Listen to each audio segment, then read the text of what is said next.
Понятие позора я вообще к себе не применяю. Для меня это слово, если его там расшифровать, это получается осуждение, да? В целом эта история аморальна. Вообще я такое не поддерживала, отрицала. И в целом не считаю, что это нормально. После 11 лет брака у меня начался лютый кризис 30 лет. И в этот период что-то, сломалось. Я поняла, что брак идет ко дну. Мы вообще замкнулись, вот как Женя говорила, до этого надо было разговаривать, а мы вообще, отреклись друг от друга совсем.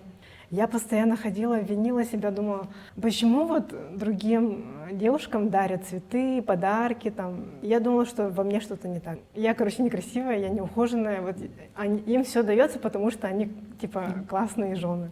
Настолько копаться, начала рыдать, слезы текут. И тут мне начинает писать мой коллега. Ну вот из этой безобидной, как говорится, смс-ки